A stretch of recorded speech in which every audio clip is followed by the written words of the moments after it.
Lautaro Martinez wonder goal helps Inter to 2-1 win over Torino to keep them top. Jules, Lautaro says that despite the club's financial difficulties, he's confident he'll get a new deal to his contract that expires in 2023. Are you as confident?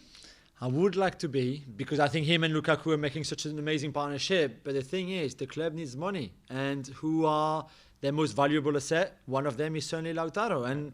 And it might be a case of let's wait and see how we come back on the other side of the pandemic and all of that. It might not be all doom and gloom for his new contract, but 23 years old, yeah, I think he's on the block. Yeah, he is indeed. A heavily depleted Milan side fall to Napoli 1-0 at home. Gab, they're 9 points back now.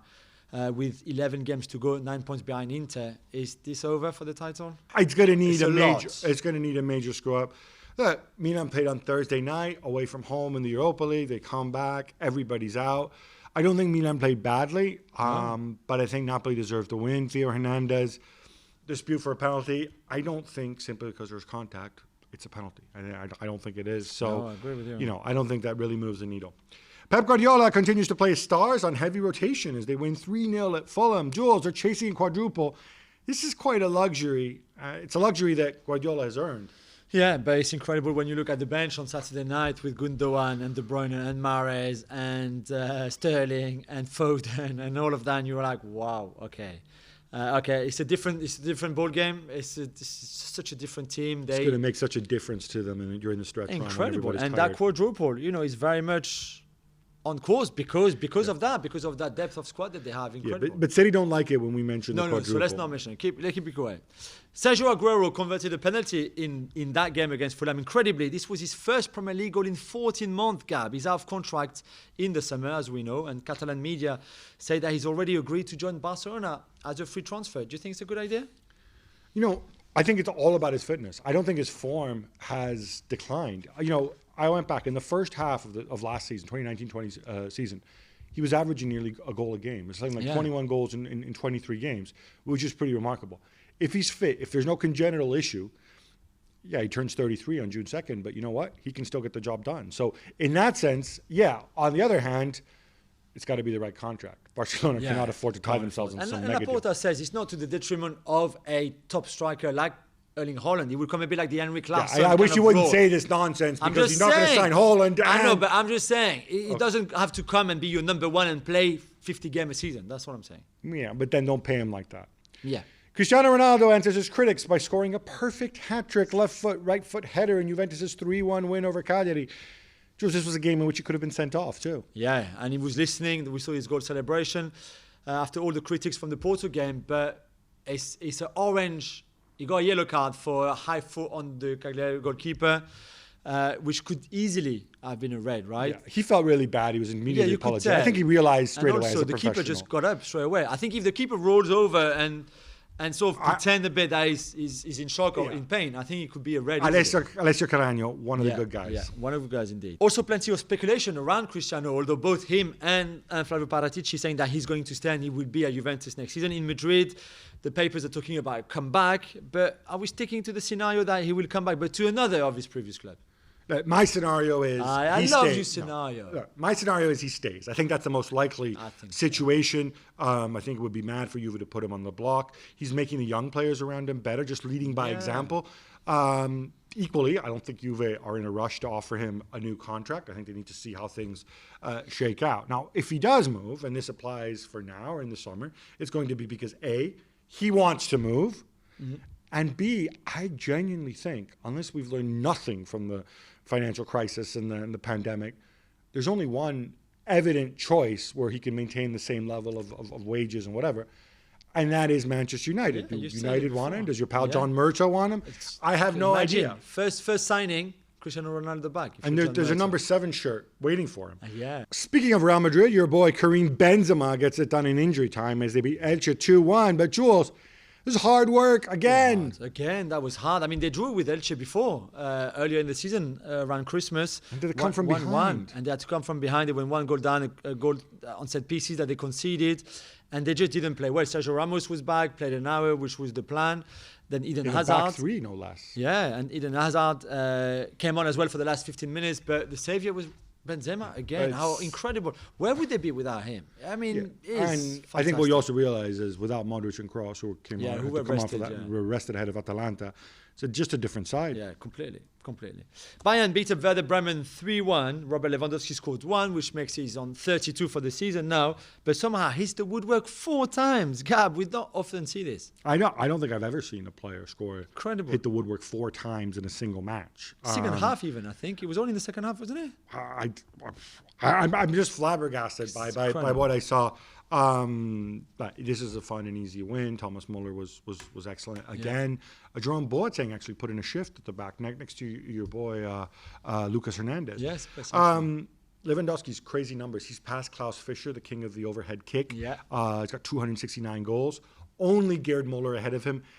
I don't think he's going to catch Muller. 365 is Muller. He's 100 goals a season. Yeah, he's played 3 more years. He's 33. 33. It's a bit us. That's Ronaldo territory, but I think he's got a great chance of beating the single season record because he needs 8 goals in the last 9 games. Yeah.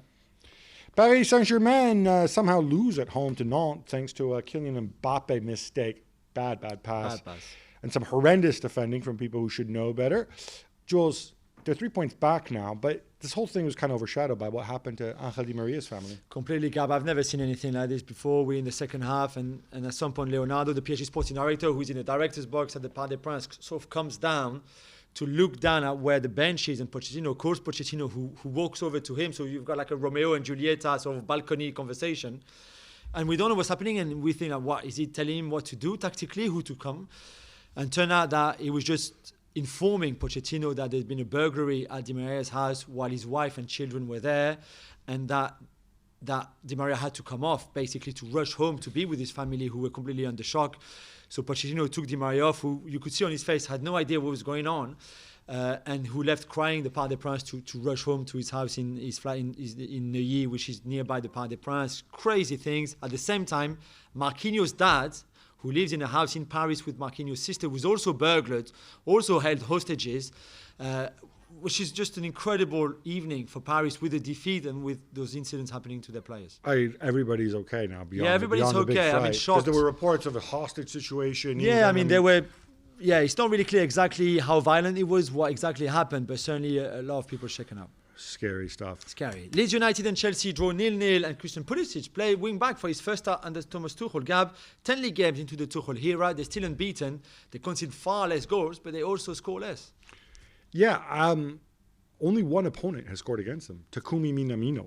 I mean, that's incredible. The other goal was a Rudiger own goal. And by the way, it wasn't one of those Rudiger deflected own goals under pressure. No. It was a stupid one where he put the ball against Sheffield United, where he put the ball past Mendy. It's weird. 0.2 goals a game conceded is just ridiculously low. The expected goals against are also ridiculously low. This is lower than any Tuchel team that we've ever seen. Well, the PSG were really good at times defensively. But even then, the lowest, I looked at, the half season, the best defensive record he had at Paris Saint-Germain was that half season before he got fired. And they were still conceding goals at about 3 times the rate that Chelsea are conceding it now. And he's doing it with Rudiger, with Christensen, with Alonso, who hadn't played all season, coming in there. Azpilicueta, a rotating cast of wingbacks. I think just the approach is settle down in defense, have this big casting call addition up front. We saw Havertz at center forward once again. What'd you make of that? I thought they did well going forward. They just lack efficiency. The problem with Havertz, I thought he played well in that sort of false number 9 role, but every time his chances came on his right foot. And I guarantee you, if a couple of them had come on his left foot, so if he made the run on the left-hand side of the box, not on the right-hand side, he would have scored. But as we've said before, it's always easier to sort out your defense and make your defense solid than have a proper plan going forward. Are we going to see this Pulisic as wing-back experiment again? No, I'd be surprised. I don't, because you have enough options there. Sure. You have Reece James who can play the position. He's played Hudson-Odoi there if he needs to. I think Pulisic needs to find his role on the pitch, and it may be, as part of a squad, because there's a ton of competition there. A referee named Denis da Silva Ribeiro Serafim has been banned for 6 months for urinating on the pitch just before kickoff in a Brazilian Cup game. You ever seen anything like it? Never. No, certainly not from referee. We've seen a couple of incidents with players during matches, not even before matches. This is so gross. This is before so kickoff, disgusting. he adjusts his shorts to make sure he's got the direction. I watched the video. It I should trickles not down have. his leg. It's right next to the match ball. Oh my God! I should You're not the have referee. watched. Run off the pitch. I swear to you, he wanted to get banned. He's had enough of refereeing. He said, like, you know what? Let me find a way of getting banned, and he did it. But it's just crazy. You can probably find it on YouTube, but I recommend you don't. Oh my God! Staying in Brazil, Gab Juls was arrested after being caught by police in an illegal casino. Gab, he tried to hide under the table. Honestly, you know how we used to have our Covidiot segment? I think this might trump everything, you know. Dude, after you became a running joke in Europe, you relaunched your career at Flamengo. You did really well, back with the Brazilian national team, sort of.